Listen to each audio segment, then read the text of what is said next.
Assalamualaikum warahmatullahi wabarakatuh. Salam sehat, salam sejahtera.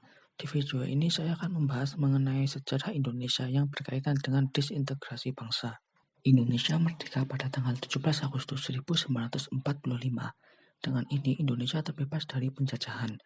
Akan tetapi Indonesia belum bebas seutuhnya karena ancaman dari dalam lebih mengerikan terhadap keutuhan NKRI, terutama dengan adanya disintegrasi. Disintegrasi ini merupakan ketidakpuasan dengan keputusan atau keadaan tidak bersatu padu sehingga memunculkan suatu konflik. Berikut merupakan contoh dari beberapa disintegrasi yang pernah terjadi di Indonesia. PKI Madiun terjadi pada tanggal 18 September 1948. Tokoh yang berperan yaitu Musso dan Amir Syarifuddin. Sebabnya, pada awal pemerintahan Amir Syarifuddin berniat mendirikan negara komunis. Hal ini dibuktikan dengan adanya pendidikan politik bagi TNI.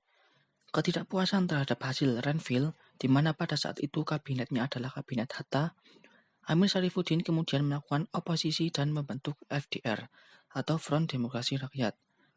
Musso bergabung dengan FDR membuat beberapa kebijakan yang pada intinya mendukung ide-ide komunis diterapkan di Indonesia. Puncaknya dengan diumumkannya Republik Soviet Indonesia. DI atau TII, Negara Islam Indonesia atau NII, pertama kali terbentuk di daerah Tasikmalaya oleh Kartosuwiryo pada tanggal 7 Agustus 1949. NII memiliki gerakan yang dinamakan Darul Islam atau DI, sedangkan tentaranya disebut Tentara Islam Indonesia atau TII. Kartosuwiryo mendirikan NII bukan untuk melakukan pemberontakan atau menyebabkan terjadinya disintegrasi nasional. NII berdiri karena pada tahun 1948 Indonesia terikat dengan perjanjian Renville yang membuat Jawa Barat masuk ke dalam bagian wilayah Belanda. Kesepakatan tersebut menimbulkan awal kekecewaan rakyat terhadap pemerintah yang disusul dengan pemberontakan di beberapa daerah.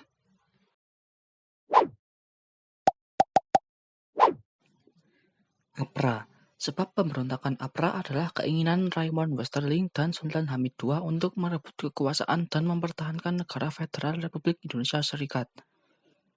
Latar belakang terjadinya pemberontakan APRA adalah mulai dibubarkannya negara bagian bentukan Belanda di RIS yang bergabung kembali ke Republik Indonesia. Andi Aziz terjadi pada 5 April 1950. Tokohnya sendiri yaitu Andi Aziz.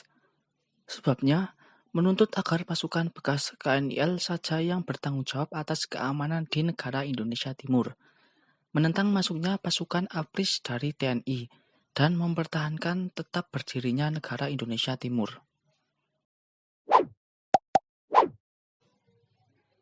RMS.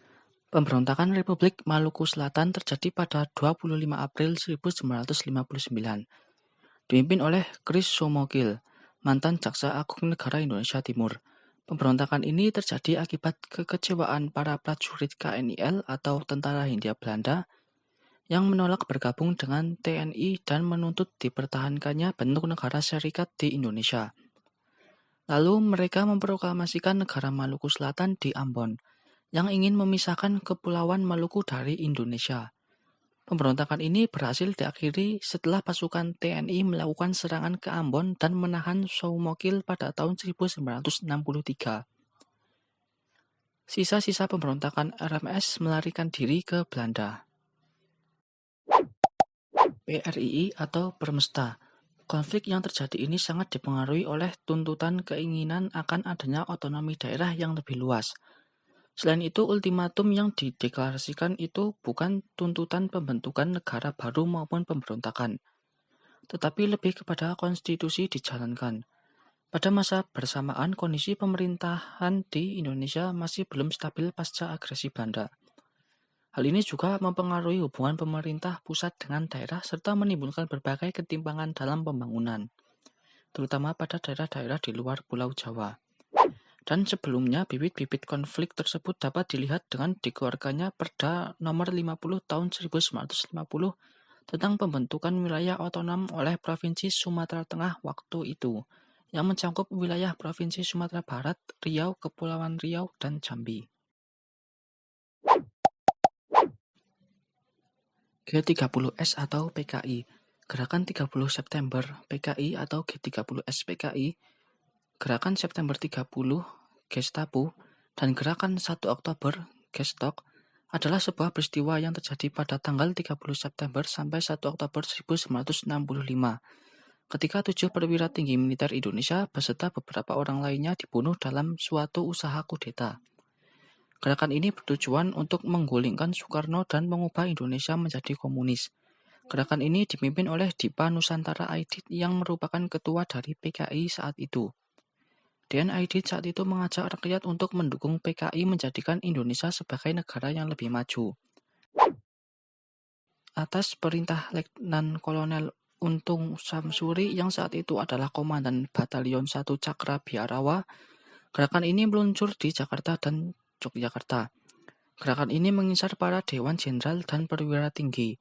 Gerakan yang di Jakarta bermaksud untuk menculik para jenderal dan membawanya ke lubang buaya.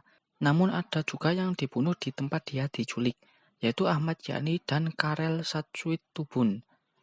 Sisanya meninggal perlahan karena luka mereka di lubang buaya. Terima kasih telah menyimak ringkasan materi di video saya tentang disintegrasi bangsa. Jika terdapat hal yang kurang, saya minta maaf. Wassalamualaikum warahmatullahi wabarakatuh.